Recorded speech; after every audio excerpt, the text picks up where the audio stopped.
Give an energetic and warm welcome to the one and only Sandeep Maheshwari.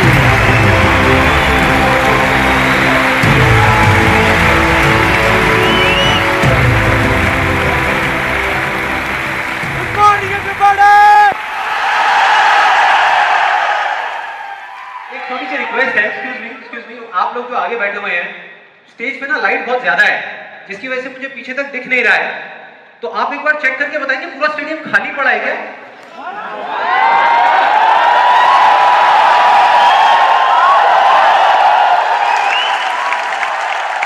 तो एक बार दोबारा try करते हैं थोड़ी और एनर्जी के साथ में। Good morning everybody.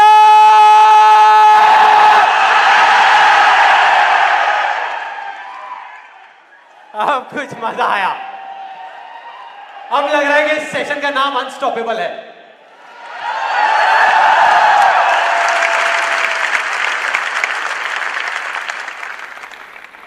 ओके, अब बात करते हैं मेरी। मैं इतना एक्साइटेड क्यों हो रहा हूं? देखो, बहुत सिंपल है।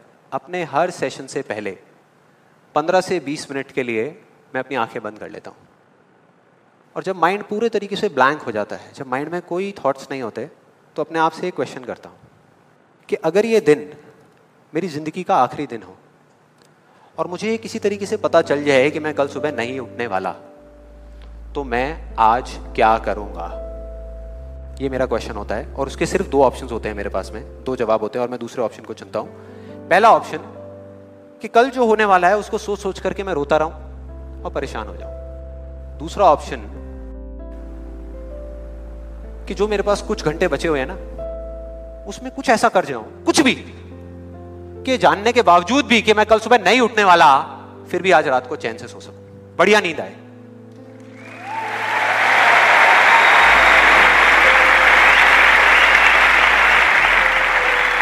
और इसीलिए आज यहां पर जो कुछ भी होने वाला है, जो कुछ भी, वो मेरे लिए सिर्फ एक सेशन नहीं है। जैसे जैसे सेशन आगे बढ़ेगा आपको समझ आएगा मैं बोल क्या रहा हूं। जैसे जैसे अब मैं आपको बताता हूं कि इस सेशन की शुरुआत कहां से हुई, कि मुझे इंस्पिरेशन कहां से मिली ये सेशन करने की। आज से 3 महीने पहले मेरे नाम से एक कुरियर आया ऑफिस में, और उस एनवेलप पे लिखा हुआ था the first life changing seminar of Sandeep Maheshwari. तो जब मैंने उसको देखा तो मुझे लगा किसी ने मजाक किया है, क्योंकि मुझे अच्छे तरीके से याद था कि जो मेरा फर्स्ट लाइफ चेंजिंग सेमिनार हुआ था वहां पे सिर्फ 20-25 लोग बैठे हुए थे एक छोटे से कमरे में, और किसी के हाथ में कोई कैमरा नहीं था। तो मेरे को लगा कि ऐसे ही किसी ने वो किया, लेकिन फिर पता नहीं मेरे मन में क्या आया, मैंने उस वीडियो को प्ले कर दिया। और जैसे ही मैंने वो वीडियो देखनी शुरू करी तो मेरे तोते उड़ गए। मैंने कहा यार, मतलब था मैं ही स्क्रीन के ऊपर, लेकिन लग मुझे ऐसा रहा था जैसे मैं किसी और को देख रहा हूं।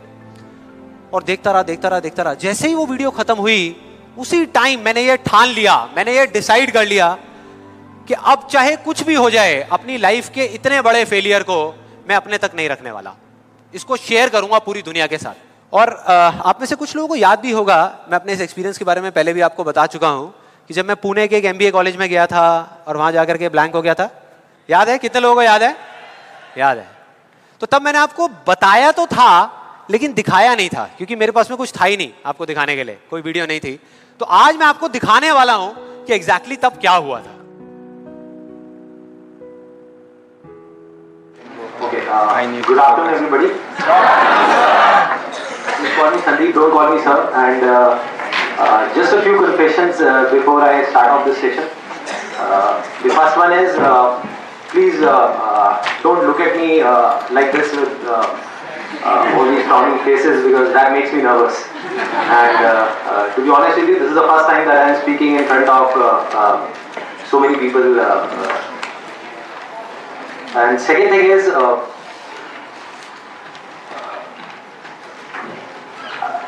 I'll be not talking about the theory part of it. I'll actually focus more on the practical side of how I did whatever I did. Okay, the second confession, which I forgot, that is. To be honest with you, I can speak in English, but the problem is you may understand what I am talking about, but I won't be able to understand what I am talking about. So it's better if I talk in Hindi. So. Then coming on to the point directly, the secret of what I feel is of my success. I started my career, I think, at the age of 13, and okay, so I'll come on Hindi. So I'm sorry. Yeah, so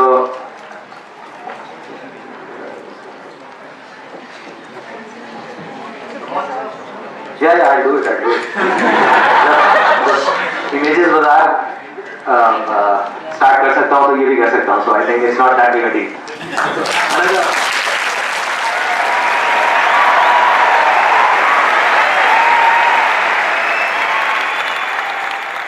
आपने देखा मेरी क्या हालत हुई थी? I think सबका यही हाल होता है जब वहाँ पे स्टेज पे जाते हैं, इतने सारे लोग सामने बैठे होते हैं, सबका यही होता है.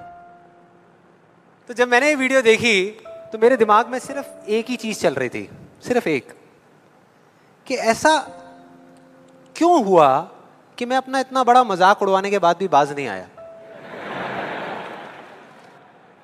और क्या वजह है कि मैं वहां से यहां तक आ गया. लेकिन मुझे ना इसका एग्जैक्ट जवाब नहीं मिल रहा था. मतलब मुझे समझ नहीं आ रहा था कि इसके पीछे वजह क्या है.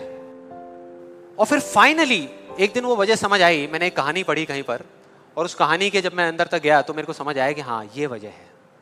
ये कहानी है दो बच्चों की जो एक गांव में रहते थे. उनमें से एक 6 साल का था और एक 10 साल का. दोनों बहुत अच्छे दोस्त थे, बिल्कुल शोले के जय और वीरू जैसे. दोनों हमेशा साथ साथ रहते, साथ साथ खेलते, साथ साथ खाते पीते, साथ साथ नहाते धोते. नहीं, धोते नहीं, ये थोड़ा ज्यादा हो गया. तो एक दिन वो दोनों गांव से थोड़ा दूर निकल गए, और खेलते खेलते उनमें से जो बड़ा बच्चा था 10 साल वाला, वो एक कुएं में गिर गया और जोर जोर से चीखने चिल्लाने लग गया, क्योंकि उसको तैरना नहीं आता था. अब जो दूसरा बच्चा था छोटा सा 6 साल का, उसने अपने आसपास में देखा और उसको कोई नजर नहीं आया, उसको कोई नहीं दिखा जिसको कि वो बुला सके हेल्प के लिए. और फिर उसकी नजर पड़ी एक बाल्टी पे जिस पे एक रस्सी बंधी हुई थी. उसने एक सेकंड भी वेस्ट नहीं किया, उस बाल्टी को उठा करके कुएं में फेंक दिया और अपने दोस्त को बोला कि पकड़ ले इसको. उसके दोस्त ने पकड़ा और वो अपनी पूरी ताकत लगा करके पागलों की तरह उसको खींचने लगा. खींचता रहा, अपनी पूरी जान लगा दी उसने. छोटे से बच्चे ने, 6 साल के और 10 साल के बच्चे ने उस बाल्टी को पकड़ा हुआ था. खींचता रहा और तब तक नहीं रुका जब तक उसने अपने दोस्त को बचा नहीं लिया, जब तक वो बाहर नहीं आ गया. अब यहां तक तो ठीक था, यहां तक तो ये कहानी समझ आती है. लेकिन हुआ क्या कि जैसे ही ये दो बच्चे, जब दोनों एक हो गए, जब बाहर आए और आकर के गले मिल रहे, रो रहे और खुश हो रहे, एक तरफ से उनको डर भी लग रहा था. डर था कि अब गांव जाएंगे तो बहुत पिटाई होगी जब उनको बताएंगे कि ऐसे हम कुएं में गिर गए और ये सब चीजें हुई. लेकिन मजे की बात, ऐसा कुछ भी नहीं हुआ.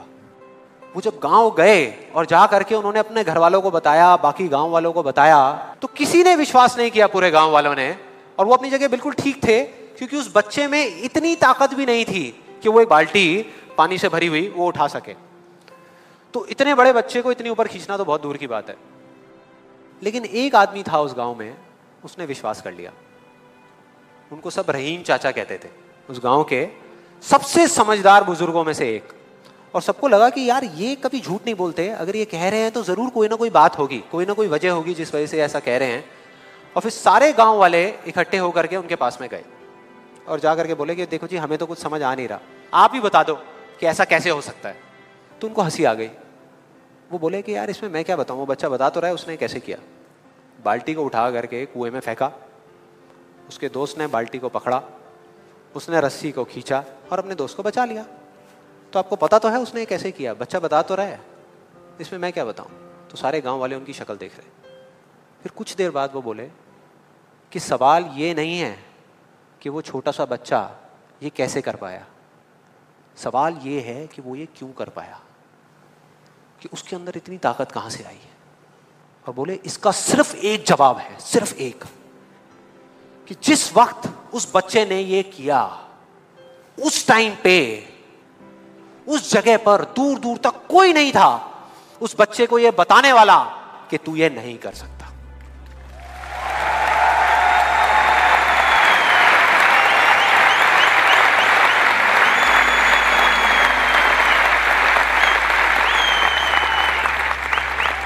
बोले कोई नहीं था, कोई नहीं, यहां तक कि वो खुद भी नहीं, वो खुद भी नहीं।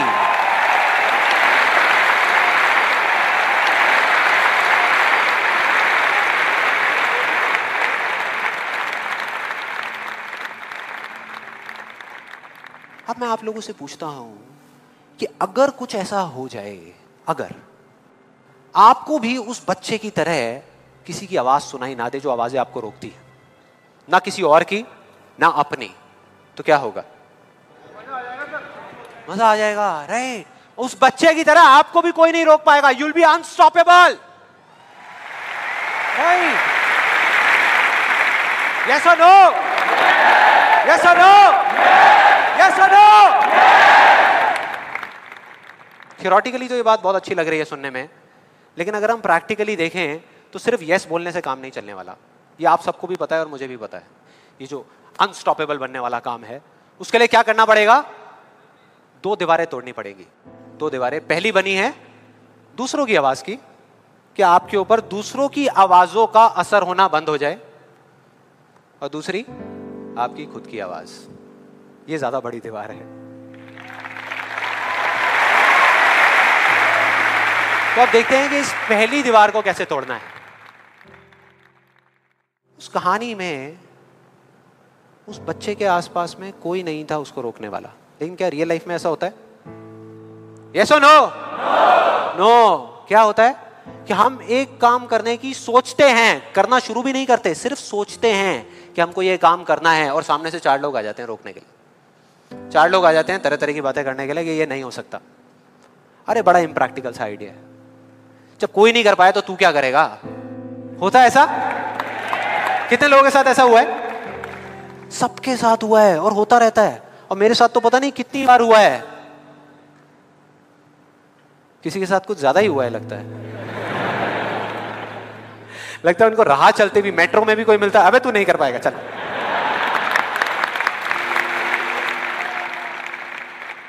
तो अब सवाल ये उठता है कि ऐसे में हम क्या करें? ऐसे में जो ऐसी बातें आपको बोल रहे हैं, ना तो आप उनका मुंह बंद कर सकते हो, ना अपने कान बंद कर सकते हो, क्योंकि वो लोग कोई राह चलते लोग नहीं होते, वो आपके अपने होते हैं।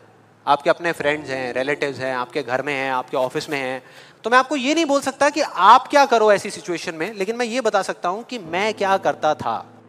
जैसे ही कोई बोलता था मेरे को, या आज भी अगर बोलता है कि ये नहीं हो सकता या तू ये नहीं कर सकता, तो मैं ना चुप रहता हूं, ना उनसे लड़ता हूं। मैं सिर्फ एक वर्ड में उनसे एक सिंपल सा क्वेश्चन पूछता हूं, एक वर्ड में। क्यों? क्यों नहीं कर सकता? क्यों नहीं हो सकता? और जैसे ही मैं ये करता हूं उसके बाद बहुत मजा आता है। आप कभी करके देखना, बहुत मजा आएगा। 90% लोग ऐसे मिलेंगे आपको जिनके पास में इस क्यों का जवाब ही नहीं होगा। जवाब ही नहीं होगा। नहीं, वो सोच में पड़ जाते हैं। जैसे मैं पूछता ना क्यों, हाँ क्या, क्यों, ये कैसा सवाल है? तो ये है वो 90% लोग जिनके पास में कोई जवाब ही नहीं होता, या होता भी है तो वो इतना फनी होता है कि आप चाह करके भी अपने आप को हंसने से नहीं रोक पाओगे। जैसे एक बार मेरे साथ हुआ था, जब मैं करीबन आई थिंक 18 साल का था और मैंने नया नया फोटोग्राफी का कोर्स किया था। तो हमारे घर में एक छोटा सा फंक्शन चल रहा था, और वहाँ पर मैं अपनी मदर के साथ और फादर के साथ में खड़ा हुआ कुछ बातें कर रहा था। इतनी देर में एक सामने से आंटी आई और आकर के बोली, संदीप। हाँ जी आंटी। बेटे क्या नया चक्कर चल रहा है तेरा आजकल? मैं डर गया। मैं मन ही मन सोच रहा, मैंने कहा इनको कैसे पता लगा मेरे नए अफेयर के बारे में? और ही चला गया। फिर मैंने उनको देखा और डरते डरते उनसे मैंने कहा कि भाई आंटी जी क्या मतलब, मैं कुछ समझा नहीं, कौन सा चक्कर, क्या कौन सा? तो आंटी ने बोला, कहते क्यों तू ये फोटोग्राफी नहीं कर रहा आजकल? ये फोटोग्राफी का कोर्स नहीं किया तूने? तो उन्होंने बोला, मेरी थोड़ी सी जान में जान आई। मैंने कहा अच्छा, फोटोग्राफी की बात हो रही थी। फिर उन्होंने बोला, बेटा अगर तू बुरा ना माने तो एक बात कहूँ। मैंने कहा नहीं नहीं आंटी बोलिए ना।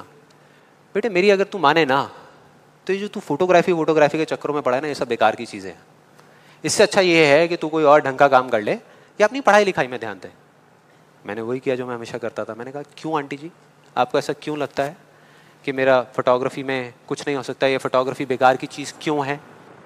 तो उन्होंने जवाब दिया कि मेरी बहन का बेटा भी गया था बॉम्बे यही सब करने के लिए जो तू कर रहा है, और उसको 4 साल हो गए धक्के खा रहा है, उसका कुछ नहीं हुआ अभी तक। मैंने फिर सुना, फिर मैंने दोबारा से वही क्यों को ले आकर के चिपका दिया। मैंने उनसे पूछा, लेकिन आंटी मेरे को कुछ समझ नहीं आया कि अगर वो कुछ नहीं कर पाया तो मैं कुछ क्यों नहीं कर पाऊंगा? सीधा सा क्वेश्चन है यार।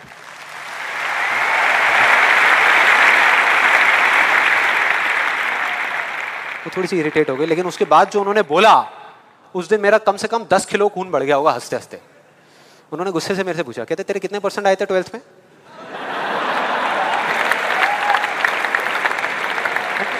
मतलब फोटोग्राफी से इसका कोई कनेक्शन नहीं है दूर दूर तक, लेकिन उनका ये सवाल था कितने % आए थे तेरे 12th में? मैंने कहा जी 85% आए थे।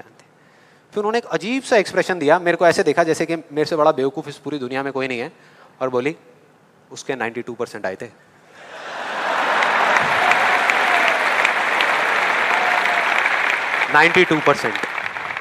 अब बोल। मैं कहा अब क्या बोलूं? अब बोलने को आपने छोड़ा क्या है? क्या कोई है जो ऐसी बातों को सीरियसली ले सकता है? नो। यस और नो? नो, ले ही नहीं सकते। अब बचे 10% लोग जिनके पास में जवाब होता है, एक जेन्युइन वजह होती है। मतलब वो आपको सिर्फ ये नहीं बोलते कि आप नहीं कर सकते, वो आपको बताते हैं कि वो ऐसा क्यों बोल रहे हैं।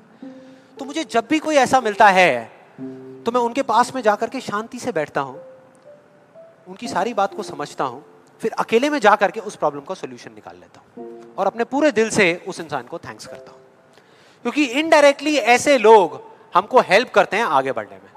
लेकिन इसका मतलब ये नहीं है कि उन 10% लोगों की बातों को मैं ज्यादा सीरियसली लेता हूं, या अगर मेरे को उसका जवाब नहीं मिलता तो मैं रुक जाता हूं।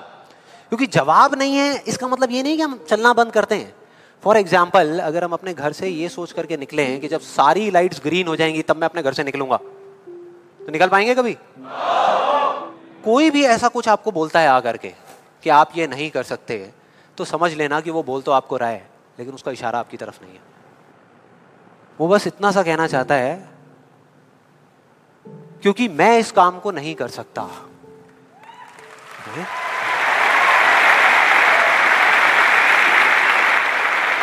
वो बस इतना सा कहना चाहता है क्योंकि मैं इस काम को नहीं कर सकता, या मुझे नहीं पता कि इस काम को कैसे करना है, इसलिए मुझे लगता है कि इस पूरी दुनिया में कोई भी नहीं कर सकता।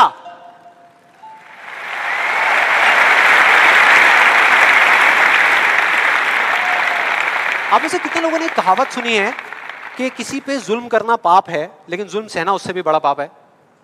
कितने लोगों ने सुनी है? ऑलमोस्ट सबने सुनी है। बिल्कुल इसी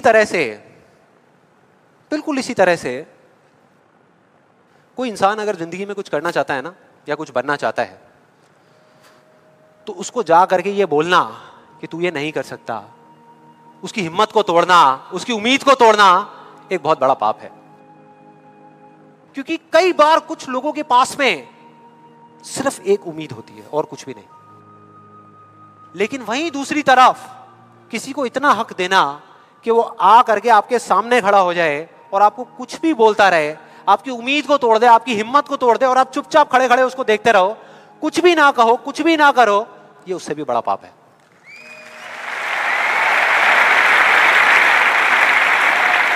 मतलब सिंपल है, ना हमें चुप रहना है, ना किसी से लड़ना है, सिर्फ सवाल करना है क्यों, और फिर देखो उनके कैसे पत्ते खुलते हैं, फिर मजा आएगा। और जिस दिन आप लोगों को भी मेरी तरह ये बात समझ आ जाएगी ना, उस दिन आपके ऊपर ऐसी बातों का असर होना बंद हो जाएगा।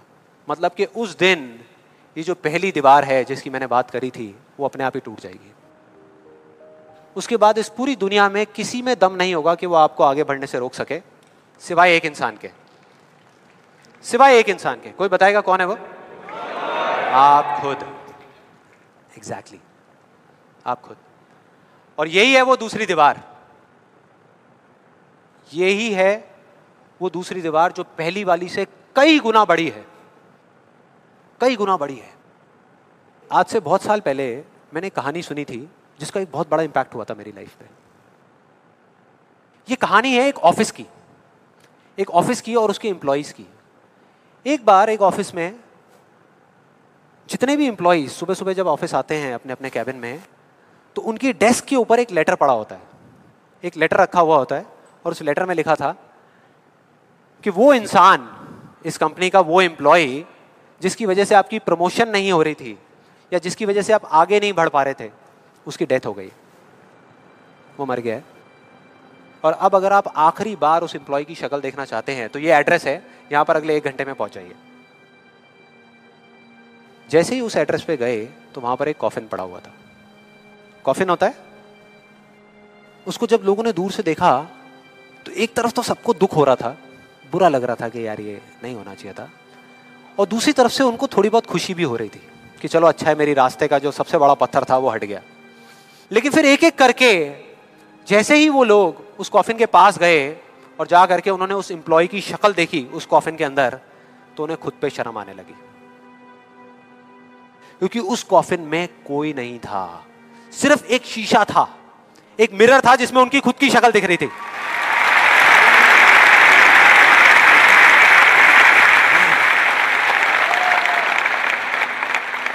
हम सब भी तो यही करते हैं अपनी लाइफ में कि सारा ब्लेम उठा करके किसी सिचुएशन पे डाल दिया, किसी और इंसान पे डाल दिया, सब जगह डाल दिया सिवाय एक इंसान के, खुद पे।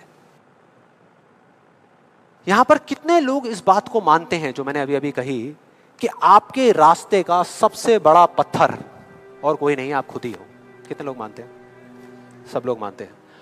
लेकिन एक चीज और है यहां पर बहुत मजेदार, कि कोई भी इंसान, कोई भी, चाहे वो आप हो, चाहे मैं हूं, चाहे कोई भी है, वो जान करके अपने रास्ते का पत्थर क्यों बनेगा? अपना ही नुकसान क्यों करेगा? अपना ही दुश्मन क्यों बनेगा? फॉर एग्जाम्पल, अगर अभी मैं यहां पर थोड़ी सी लकड़ियां इकट्ठी करके आग लगा दूं और आप लोगों से रिक्वेस्ट करूं कि यार प्लीज मेरी खातिर 5 मिनट के लिए आ करके इस आग में जल जाओ, 5 मिनट के लिए, कुछ नहीं होगा, मैं गारंटी दे रहा हूं, आपको बिल्कुल भी दर्द नहीं होगा, बहुत मजा आएगा। कितने लोग तैयार हैं यहां पर आने के लिए? कितने लोग तैयार हैं? हाँ, जो 1-2 लोग हाथ ऊपर उठा रहे हैं ना, उनको लग रहा है कि मैं भुट्टा सेकने की बात कर रहा हूं। भाई साहब, आपको सेकने की बात हो रही है उस आग में। कोई नहीं आएगा, कोई नहीं आएगा। क्यों? क्योंकि कोई भी इंसान हो वो जानबूझ करके अपना नुकसान कभी नहीं करेगा, कभी भी नहीं करेगा। तो ये सवाल मेरे को पिछले कई महीनों से तंग कर रहा था, अंदर ही अंदर खा रहा था कि क्या फर्क होता है उन लोगों में जो जाने अनजाने अपने खुद के सबसे अच्छे दोस्त होते हैं और उनमें जो जाने अनजाने खुद के ही सबसे बड़े दुश्मन होते हैं। और फाइनली पिछले महीने मेरे को जवाब मिल गया, सब कुछ समझ आ गया कि क्या फर्क है। मैं रोज की तरह अपने घर के पास वाले एक पार्क में वॉक कर रहा था और एकदम से ही बहुत तेज बारिश शुरू हो गई, बारिश होने लगी एकदम तेज।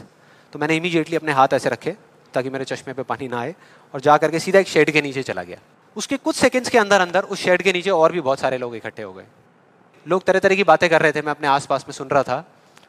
लेकिन मैंने एक चीज नोट करी कि ज्यादातर लोग, उनका ध्यान बारिश की तरफ नहीं था, बारिश की वजह से होने वाली जो प्रॉब्लम्स थी उसकी तरफ था।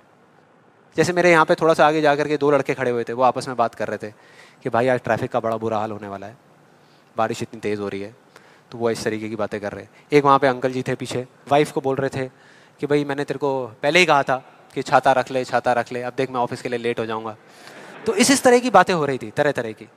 तभी मैंने एकदम से देखा कि सामने से, मतलब मैं यहाँ खड़ा हुआ था, मेरे यहाँ पे एक लड़का खड़ा हुआ था, मुझे अभी भी एग्जैक्ट याद है। वो लड़का इनफैक्ट वो काफ़ी बड़ा कैरेक्टर था, बहुत सीरियस, मतलब बहुत टेंशन में था वो। हुआ क्या था, उसकी जेब में एक नोट पड़ा हुआ था जो गीला हो गया था, 20 रुपए का। तो उसको हिला हिला करके सुखाई जा रहा है, उसको फूंक मार रहा और ये सब चीज़ें।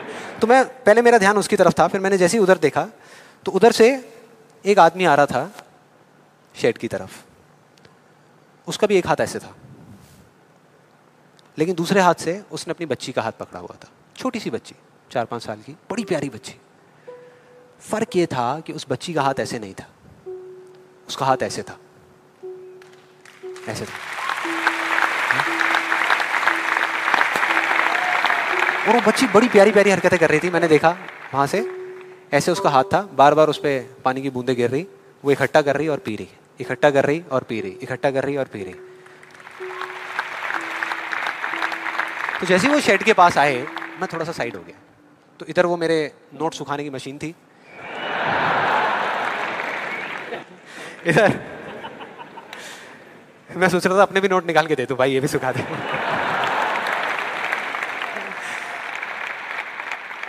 इधर वो बच्ची खड़ी हुई थी, वो छोटी सी प्यारी सी, और मेरा फिर पूरा ध्यान उस बच्ची की तरफ ही था, इतनी इतनी प्यारी बच्ची। और इधर उसके पापा अपने मोबाइल पे कुछ काम कर रहे थे।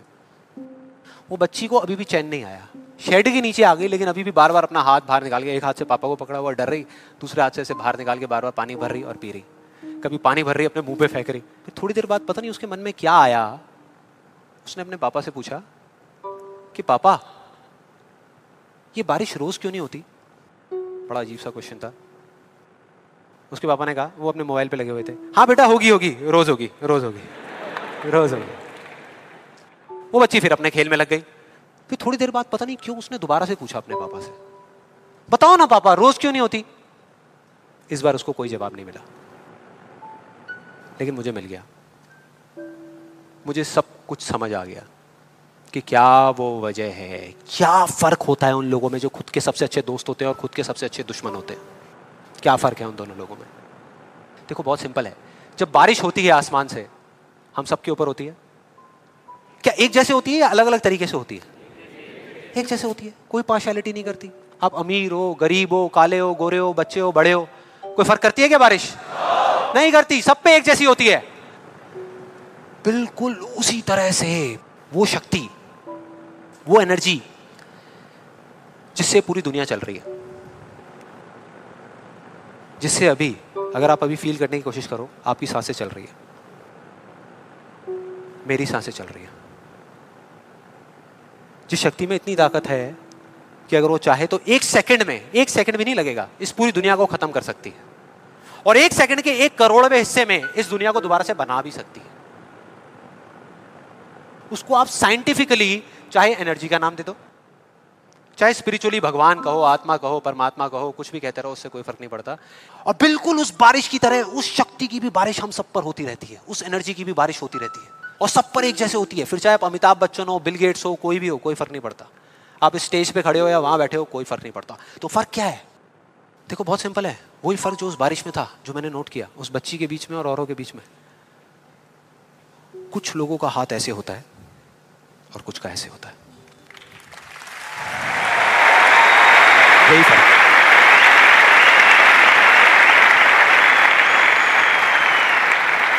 जिनका ऐसे होता है वो बारिश उन पर होती तो है, लेकिन छू करके बह जाती है, चली जाती है, उनके अंदर तक नहीं जा पाती, अपना काम नहीं कर पाती। लेकिन जिनका ऐसे होता है वो उसको पी लेते हैं, उनके अंदर चली जाती है, और उसके बाद में जो काम करती है वो एनर्जी करती है, नाम इंसान का हो जाता है।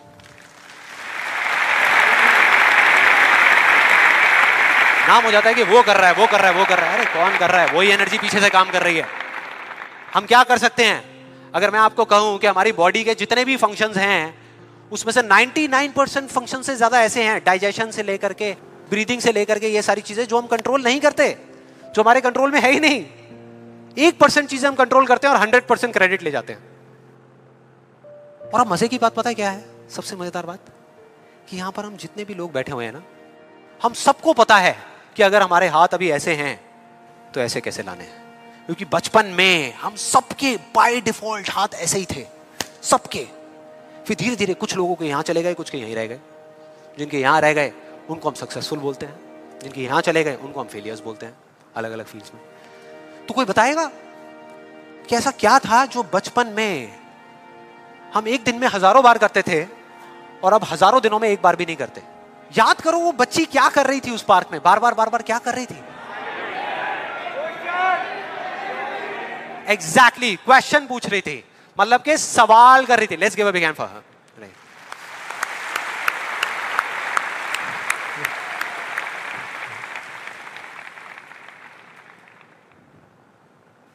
सवाल, ऐसा क्यों होता है? हम ऐसा क्यों करते हैं? बताओ ना पापा, हम ऐसा क्यों करते हैं? कोई जवाब नहीं मिला, हमने सवाल पूछने बंद कर दिया। आज हमारे पास में टाइम ही नहीं है, कि एक दिन में कुछ सेकंड्स के लिए रुक करके हम अपने आप से पूछें कि भाई जो मैं कर रहा हूं वो कर क्यों रहा हूं? पता ही नहीं है, ध्यान ही नहीं है उस तरफ। और जब तक उस तरफ ध्यान नहीं होगा कुछ नहीं होगा। और सिर्फ उस पर विश्वास मत करो जो मैं बोल रहा हूं, हिस्ट्री को उठा करके देख लो। कोई भी इंसान किसी भी फील्ड में अगर सक्सेसफुल हुआ है तो उसमें और बाकी लोगों में क्या फर्क था? क्या वो दूसरों से ज्यादा इंटेलिजेंट था? क्या उनके पास दूसरों से ज्यादा जवाब होते हैं? यस और नो? नो। उनके पास में दूसरों से ज्यादा अच्छे सवाल होते हैं। हर चीज में एक ही सवाल कि अगर ये दुनिया ऐसी है तो ऐसी क्यों है, और क्यों मैं इस दुनिया को बदल नहीं सकता? अगर पूरी दुनिया मुझे ये कहती है, मेरे घर वाले मुझे कहते हैं कि मेरी तो किस्मत ही खराब है, मेरी हाथ की लकीरों में ही कमी है, तो क्यों मैं अपनी हाथ की लकीरों को नहीं बदल सकता? हर चीज में एक ही सवाल।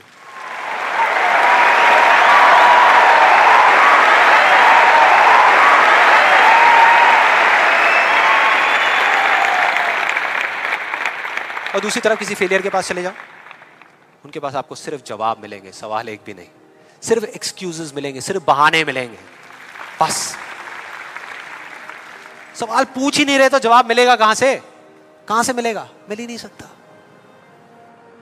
तो मैं क्या कह रहा हूं कि लाइफ में आप जो कुछ भी कर रहे हो, जो भी, उससे कोई फर्क नहीं पड़ता, लेकिन अगर आपके पास में इस क्यों का बिल्कुल क्लियर जवाब है तो उस काम को आप पूरे विश्वास के साथ कर रहे हो। और अगर इस क्यों का जवाब ही नहीं है तो आप सिर्फ उस काम को अंधविश्वास पे कर रहे हो, जो आज नहीं तो कल टूटेगा ही टूटेगा। फॉर एग्जाम्पल, मैं आपको एक रियल लाइफ एग्जाम्पल से बताता हूं। क्या कभी आप लोगों के साथ ऐसा कुछ हुआ है कि घर में कोई बड़ा सा फंक्शन चल रहा हो, जैसे किसी की शादी हो रही हो और वहां पे कोई रिलेटिव बीमार हो गया? हुआ है? कितने लोगों के साथ हुआ है ऐसा? हुआ है। तो ऐसे में क्या होता है? क्या होता है? जैसे ही एक किसी की तबीयत खराब होती है तो बाकी लोग क्या करते हैं? डॉक्टर बन जाते हैं, अपनी अपनी राय देते हैं आकर के। मेरी फैमिली में भी एग्जैक्टली बिल्कुल ऐसा ही हुआ था। मेरी एक कजिन सिस्टर की शादी थी और मेरे एक अंकल आए हुए थे अब्रॉड से। उनकी तबीयत खराब हो गई, उनको बुखार हो गया, और जैसे ही एक एक करके सब लोगों को पता लगा तो सब लोग आए और आ करके अपने अपने आइडियाज देने लगे। एक आंटी जी आई, काढ़ा बना करके, अपना अदरक का, तुलसी का, शहद का वो काढ़ा बना करके, बेटा ये पी लो, 2 घंटे में ठीक हो जाओगे, बुखार अभी उतर जाएगा, बहुत पुराना नुस्खा है। उसके बाद में एक अंकल आए, बड़े फनी, वो आ करके उन्होंने ऐसे उनके सर पे हाथ रखा, गर्म हो रहे हैं। फिर उन्होंने कहा कुछ नहीं है, इनको ठंडी बर्फ की पट्टियां कर दो, अभी सारा बुखार उतर जाएगा। ऐसे सब तरह तरह के लोग आ रहे थे, तरह तरह के, और अपने अपने आइडियाज दे रहे थे। सबको पूरा विश्वास था कि ये करने से वो ठीक हो जाएंगे, उनका बुखार उतर जाएगा। लेकिन इसका बिल्कुल उल्टा हुआ। अगले दिन सुबह उनका बुखार कम होने की बजाय और बढ़ गया, तेज हो गया। और अब ऐसे में बड़ा मजा आता है कि जो लोग जितना ज्यादा कॉन्फिडेंट थे ना अपने नुस्खे को लेकर के, वो उतना ही पीछे हट गए। उनका जवाब था कि भाई मैं तो कल ही कह रही थी कि डॉक्टर को बुला लो, किसी ने मेरी सुनी नहीं। डॉक्टर आया, वहाँ पे आ करके उसने पूरा चेकअप किया, कुछ टेस्ट बताए, शाम तक रिपोर्ट्स आई और पता लगा कि उनको मलेरिया था। डॉक्टर को जैसे ही पता लगा उसने कुछ दवाई दी और अगले कुछ दिनों में वो बिल्कुल ठीक हो गए। तो क्या फर्क था डॉक्टर में और बाकी लोगों में? डॉक्टर ने कुछ भी करने से पहले, मतलब कि अपना इलाज शुरू करने से पहले, कोई भी नुस्खा बताने से पहले ये पता लगाया कि उनको बुखार क्यों हुआ, और बाकी किसी ने ये पता लगाना जरूरी ही नहीं समझा कि उनको बुखार हुआ क्यों। डॉक्टर को पता था कि उस बीमारी का कॉज क्या है, उसकी जड़ क्या है, उसकी वजह क्या है, और इस वजह से उसको पूरा विश्वास था कि मैं ये दवाई दूंगा और वो ठीक हो जाएंगे। बाकी सब जो कह रहे थे कि हमको विश्वास है, उनको सिर्फ अंधविश्वास था कि वो ठीक हो जाएंगे, वो विश्वास नहीं था।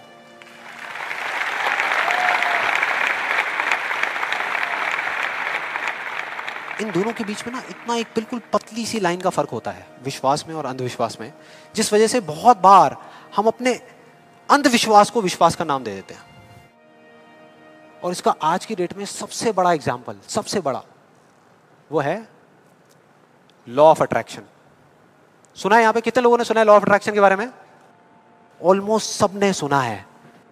अब ये बहुत मजेदार है, लॉ ऑफ अट्रैक्शन। मुझे बहुत लोग मिल चुके हैं, मतलब काफ़ी लोग मिले हैं जो आ करके मुझसे पूछते हैं कि भाई आपके हिसाब से आपको क्या लगता है कि लॉ ऑफ अट्रैक्शन काम करता है या नहीं करता। तो मेरा सिंपल सा जवाब होता है कि अगर आप मेरा जवाब चाहते हो तो जवाब है हाँ, कि ये काम करता है। साइंटिफिकली जिसको बोलते हैं law of cause and effect, और स्पिरिचुअली जिसको बोलते हैं लॉ ऑफ कर्मा, ये उसके ऊपर बेस्ड है। तो इसमें कोई शक नहीं है कि ये काम करता है, लेकिन वैसे नहीं जैसे कि कुछ लोग अपनी बुक्स के थ्रू और वीडियोस के थ्रू इसके बारे में बता रहे हैं, वैसे नहीं। आप में से कितने लोगों ने वीडियो देखी है? बहुत सारे लोगों ने देखी है, तो आप शायद समझ जाएंगे। बाकी लोगों के लिए मैं थोड़ी एक्टिंग करके दिखाता हूँ, अपना वो थोड़ा फिरंगी स्टाइल में, वो जो डबिंग करके बोलते हैं ना, ये बिल्कुल एक अलादीन के चिराग जैसा है।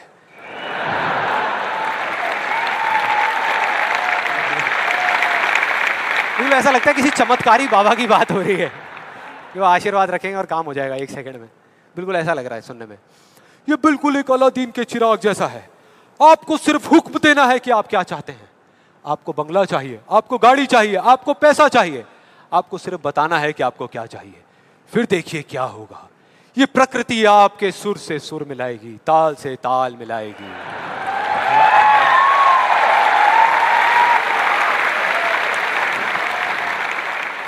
और उसके बाद बड़ा मजा आता है। एक बंदा आता है वहां पे उस वीडियो में, वो आकर के कहता है अच्छा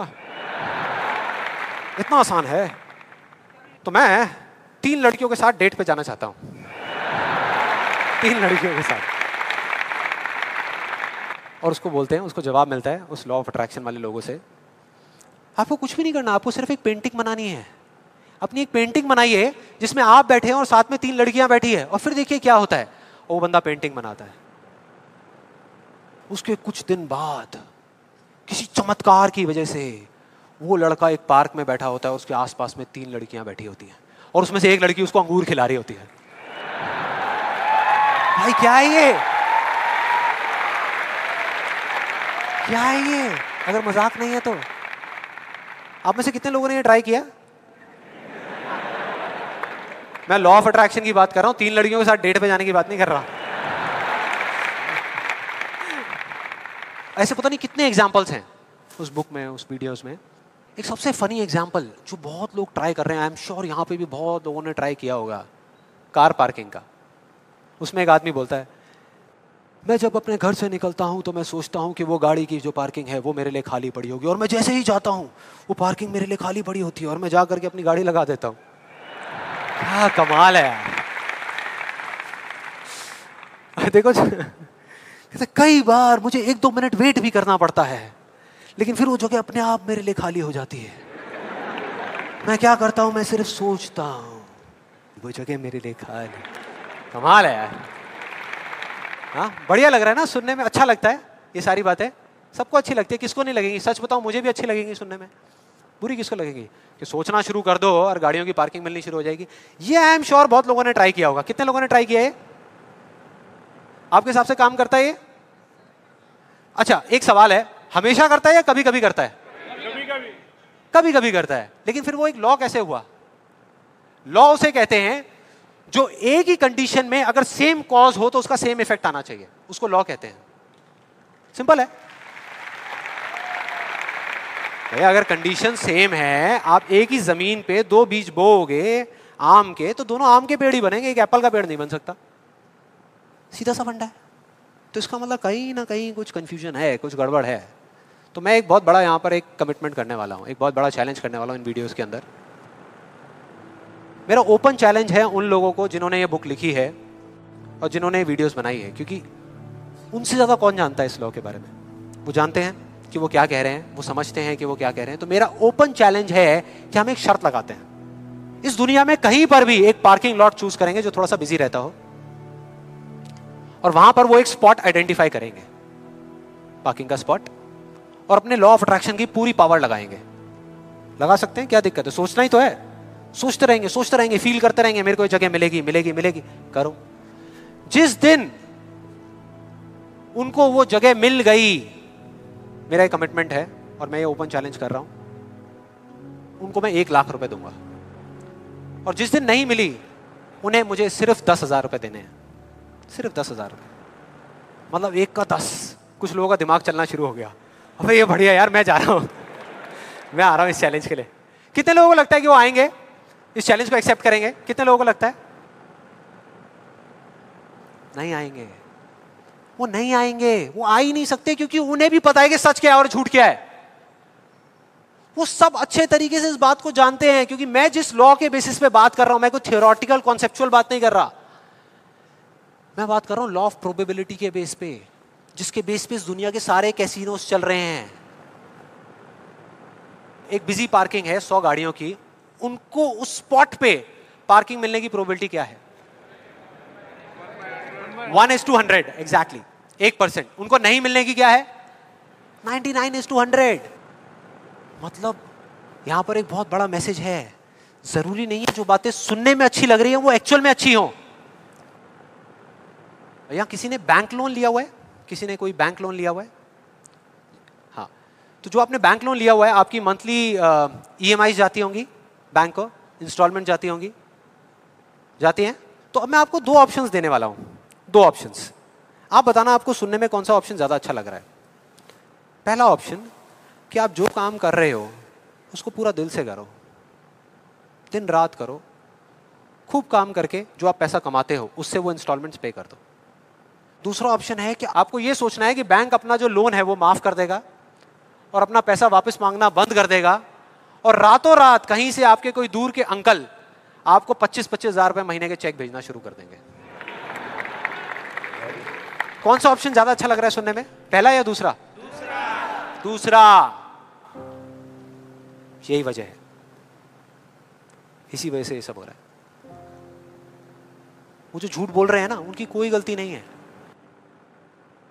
वो ही बोल रहे हैं जो लोग सुनना चाहते हैं, और वो नहीं जो सच है, क्योंकि सच बहुत कम लोग सुनना चाहते हैं। इस वजह से सारी चीजें हो रही हैं।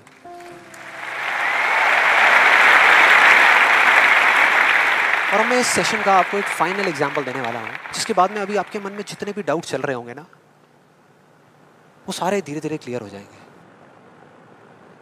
ये एग्जांपल है 2 लड़कों का, 2 लड़कों का जिनकी एज है 18 साल, और दोनों का एक ही डिजायर है कि मेरे को एक BMW गाड़ी चाहिए।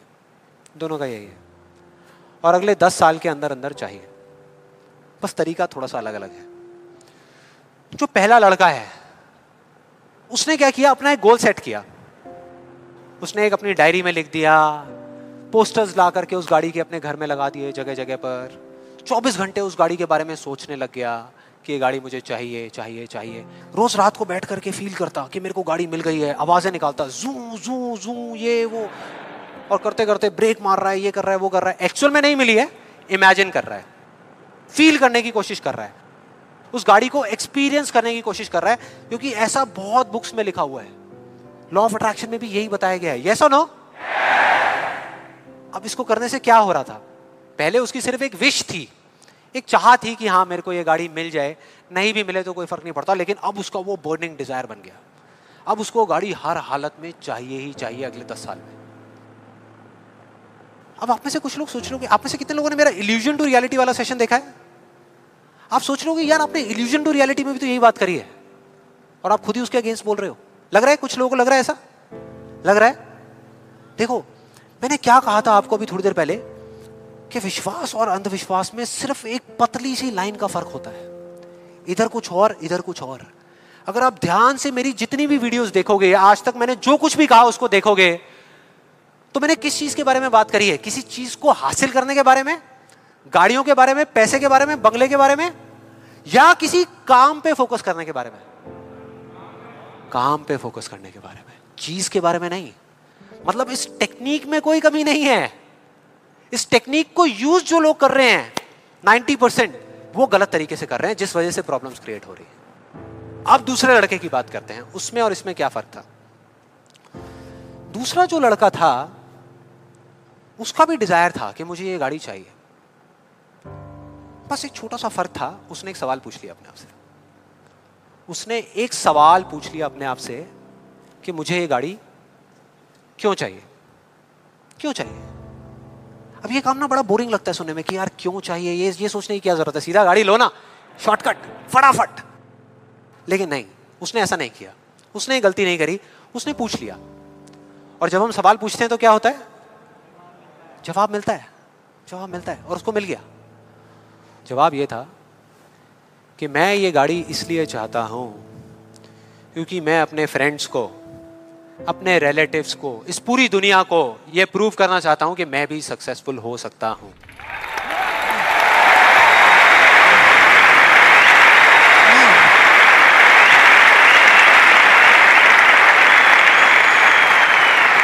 तो उसको जवाब मिल गया कि मैं ये इसलिए चाहता हूं क्योंकि मैं प्रूव करना चाहता हूं। फिर उसने दोबारा सवाल किया कि क्यों, मैं क्यों अपने आसपास वालों को, इस पूरी दुनिया को ये प्रूव करना चाहता हूं, क्यों करना चाहता हूं? और फिर उसको एक जवाब मिला, क्योंकि मेरे आसपास में जितने भी लोग हैं वो सब यही कर रहे हैं। उसने एक आखिरी सवाल पूछा और जब उसका जवाब मिला ना तो वो हिल गया, उसके सारे फंडे क्लियर हो गए। वो सवाल था कि सब ऐसा क्यों कर रहे हैं, और उसको जवाब मिला, सब ऐसा इसलिए कर रहे हैं क्योंकि सब ऐसा ही कर रहे हैं। बस उसको समझ आ गया कि एक रेस लगी हुई है जहां पर सब भाग रहे हैं, कोई तेज भाग रहा है, कोई धीरे भाग रहा है, लेकिन किसी को पता ही नहीं है कि वो भाग क्यों रहे हैं। और जैसे ही उसको ये समझ आया, उसको ये जवाब मिला, तो उसको ये तो नहीं पता था कि मैं अब क्या करने वाला हूं, लेकिन उसको ये समझ आ गया कि मुझे क्या नहीं करना। उसने डिसाइड कर लिया उसी टाइम, उसी मोमेंट में ये डिसाइड कर लिया कि मुझे नहीं बनना इस रैट रेस का हिस्सा, मुझे नहीं प्रूव करना किसी को कुछ भी, मुझे नहीं चाहिए कोई गाड़ी वाड़ी। अब मैं वो करूंगा जो मेरा दिल कहता है, जो मेरे अंदर की आवाज है। बाढ़ में गई दुनिया। और जैसे ही उसको ये अंदर से उसकी आवाज आई कि मुझे ये चीज करनी है, तो वो जवाब उसके अंदर से ही निकल करके आ गया। और उसको जवाब मिला कि 3 साल पहले वो सबसे ज्यादा क्लोज इस पूरी दुनिया में अपने फादर के था, अपने पापा के, और दोनों का रिलेशन एक बाप बेटे का कम और एक दोस्त का ज्यादा था। उसके पापा की एक छोटी सी हैंडीक्राफ्ट की दुकान थी दिल्ली में, और वो क्या करते थे, छोटे छोटे गांव में जाते और जा करके वहां के कारीगरों से कुछ सामान लेकर के आते और अपनी दुकान में बेचते। ये उनका काम था। एक बार वो एक गांव में जा रहे थे तो उनका बेटा भी उनके साथ चला गया। ये लड़का उनके साथ चला गया क्योंकि उसकी छुट्टियां चल रही थी, और दोनों उस गांव में एक ढाबे पे बैठ करके, शाम का टाइम था, खाना खा रहे थे। खाते खाते एकदम से उसके फादर के यहाँ पे दर्द उठा, लेफ्ट साइड में दर्द होना शुरू हो गया, और उस लड़के ने एक सेकंड भी नहीं लगाया, फटाफट से अपने फादर को लेकर के एक पास के हॉस्पिटल में चला गया। वहां जाकर के जो डॉक्टर्स थे उस गांव के हॉस्पिटल के, उन्होंने कहा कि आप इनको जल्दी से जल्दी किसी बड़े हॉस्पिटल में ले जाओ, टाइम नहीं है। लेकिन वो बड़ा हॉस्पिटल उस गांव से 3 घंटे की दूरी पे था। और जब वो वहां पहुंचा और उसको, उसके फादर को इमरजेंसी वार्ड में लेकर के गए, तब तक सब ठीक था। लेकिन उसके 10 मिनट बाद डॉक्टर्स आए और आकर के उन्होंने बोला, वी आर सॉरी, अगर आप 15 मिनट पहले आ जाते तो हम कुछ कर सकते थे। 15 मिनट पहले। अब जैसे ही इस लड़के के साथ ये हुआ था तो बिल्कुल सुन्न हो गया था, मुंह से एक वर्ड बाहर नहीं आ रहा था, उसको समझ ही नहीं आ रहा था कि मैं क्या बोलूं, क्या सोचूं। उसने ऐसा कुछ सोचा ही नहीं था, एकदम से हो गया, एकदम से हो गया। और उसके काफी देर बाद जाकर के, उसके 5-10 मिनट बाद जाकर के उसके अंदर से एक चीख निकली थी, एक अजीब सी बात निकली थी जो उसको उस टाइम पे नहीं समझ आई थी कि ये बड़े डॉक्टर्स बड़े शहरों के बड़े हॉस्पिटल्स में ही क्यों होते हैं, छोटे छोटे गांव में क्यों नहीं होते।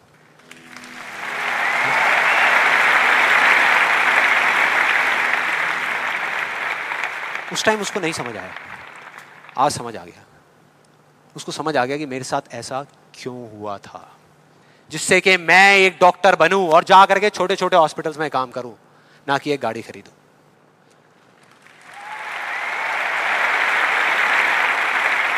और इस एक सवाल ने, एक वर्ड के सवाल ने, क्यों ने, उसकी पूरी पूरी लाइफ का डायरेक्शन ही चेंज कर दिया। जहां एक तरफ उससे एक दिन में 1 घंटा भी पढ़ाई नहीं होती थी, अब वो दिन में 12-12 घंटे पढ़ने लगा। उसके कुछ साल बाद वो एक हार्ट सर्जन बन गया और जा करके कुछ बड़े हॉस्पिटल्स में बड़े डॉक्टर्स को असिस्ट करने के बाद में छोटे छोटे गांव में चला गया। ये थी उस दूसरे लड़के की कहानी।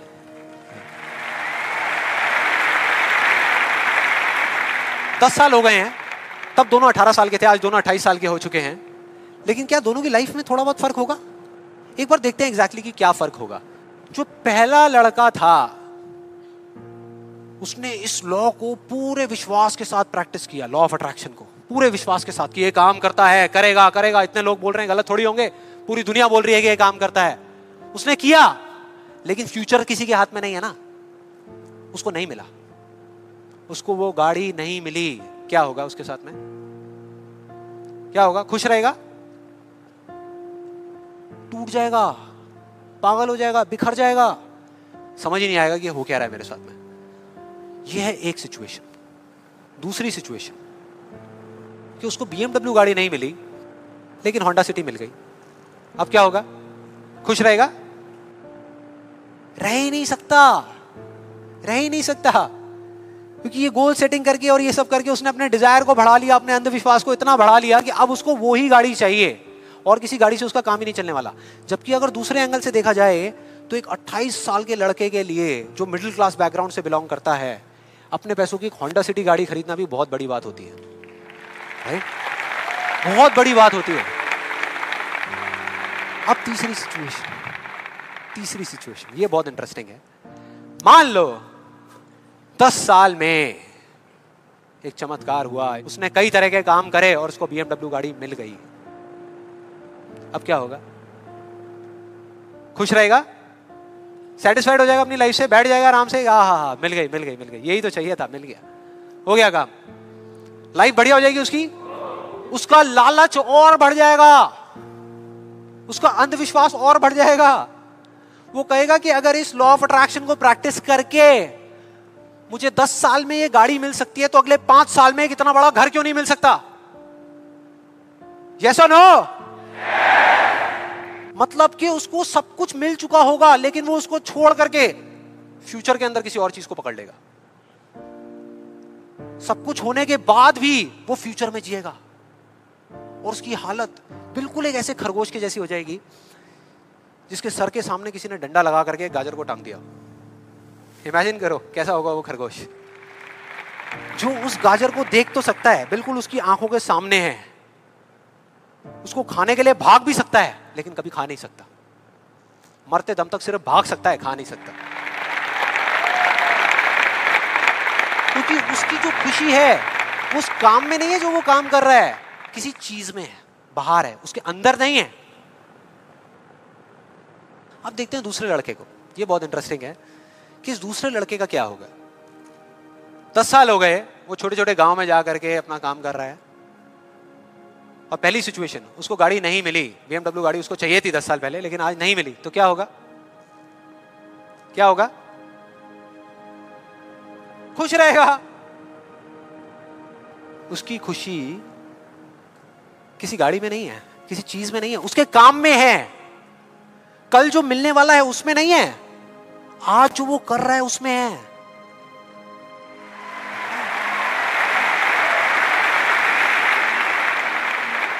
दूसरी सिचुएशन, उसको BMW नहीं मिली, होंडा सिटी मिल गई, तो क्या होगा? तो भी खुश रहेगा, बहुत खुश रहेगा, एब्सोल्युटली। उसने मांगी नहीं थी, फिर उसको मिल गई, बहुत खुश रहेगा। उसको BMW मिल गई तो क्या होगा? खुश रहेगा। लेकिन इस वजह से नहीं कि उसको ये गाड़ी मिल गई, इस वजह से क्योंकि वो जो काम कर रहा है उसमें उसको खुशी मिल रही है। और एक सबसे बड़ा फर्क पता है क्या है यहां पर इन दोनों के अंदर? सबसे बड़ा फर्क अगर आप ध्यान से देखोगे, ये जो दूसरा लड़का है, अगर इसको गाड़ी मिल गई, जो डॉक्टर है, और छिन गई 1 साल बाद, तो क्या होगा? तब भी खुश रहेगा। लेकिन जो पहला है उसका क्या होगा? अरे वो सिर्फ डर में जिएगा, वो सिर्फ डर में जिएगा। जो है उसको खोने का डर, जो मैं चाहता हूं उसके ना मिलने का डर, 24 घंटे सिर्फ डर।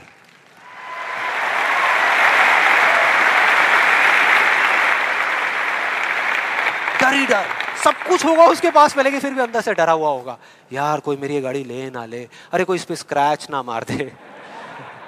स्क्रैच के पीछे मैं सुन रहा हूं आजकल मर्डर्स हो रहे हैं कि तूने मेरी गाड़ी पे स्क्रैच कैसे मार दिया, ले धाड़, खत्म। क्या हो रहा है भाई? क्या हो रहा है? किस वजह से हो रहा है? उसकी जड़ क्या है? यही है जिसकी मैं बात कर रहा हूं अभी, यही है। अभी तक मैंने जो कुछ भी कहा है उसको एक लाइन में अगर इन दो के बीच का फर्क आपको बताऊं तो वो ये है, पहला आदमी बोल रहा है कि इस चीज को पाने के लिए मैं कोई भी काम करने को तैयार हूं। और दूसरा बोल रहा है, इस काम को करने के लिए, ये जो मैं अभी कर रहा हूं, मैं अपनी कोई भी चीज गंवाने को तैयार हूं।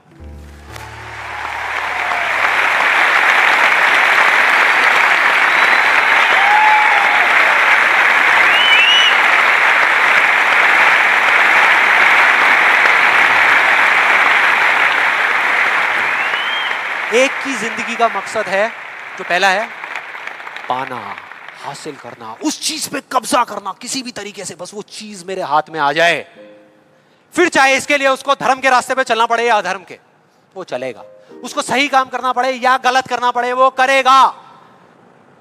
लेकिन दूसरा, उसके लिए अपने अंदर की आवाज को सुन करके, अपने अंदर की मतलब कि अपने दिल की आवाज को सुन करके किया गया कर्म ही इस दुनिया का सबसे बड़ा धर्म है।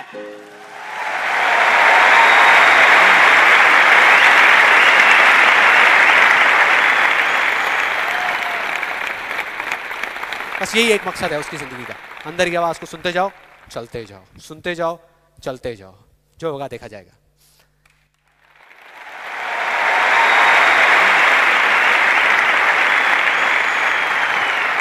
और इस गलत फहमी में मत रहना कि जो पहला है उसको दूसरे से ज्यादा मिलेगा, ये सोचना भी मत। जो पहला है ना, उसको चाहे कितना भी मिल जाए, कितनी भी चीजें मिल जाए, कितना भी कुछ हो उसके पास में, लेकिन उसमें और एक भिखारी में कोई फर्क नहीं है, कोई फर्क नहीं है। दोनों का सिर्फ एक काम है, मांगना, मांगना।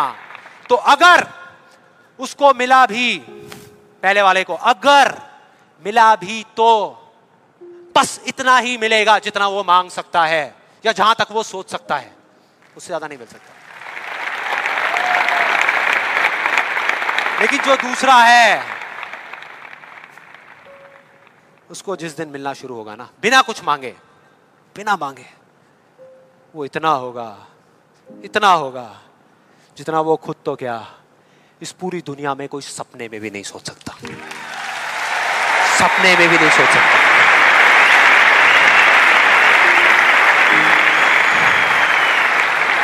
और इसका जो मैं आपको बोल रहा हूं, एक जीता जागता एग्जाम्पल आपके सामने खड़ा है।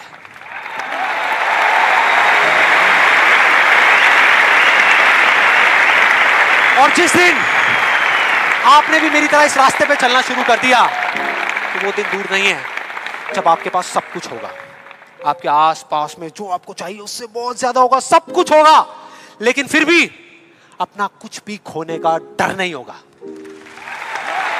चला जाए, चला जाए, चला जाए, ये जाए, वो जाए, कुछ भी जाए, कोई डर नहीं है।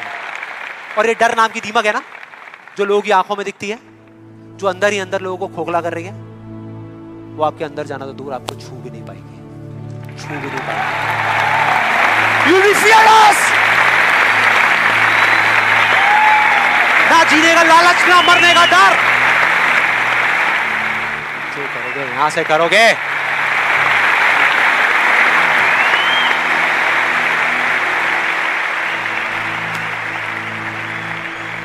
और फिर चाहे आपके रास्ते में एक मुश्किल आए या 1000 आए, कोई फर्क नहीं पड़ता। चाहे एक आदमी आकर के आपको रोकने की कोशिश करे या 1 लाख लोग आकर के आपके सामने खड़े हो जाएं, अरे आपको रोकना तो दूर, किसी में इतना दम भी नहीं होगा कि वो आपको हिला भी सके।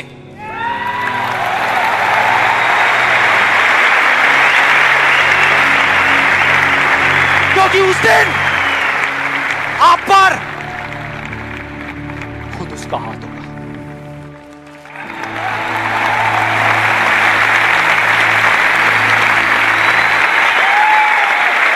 और फिर अगर आप चाहोगे भी ना, चाहोगे भी, तो भी अपने आप को आगे बढ़ने से नहीं रोक पाओगे। You will be unstoppable! You will be unstoppable!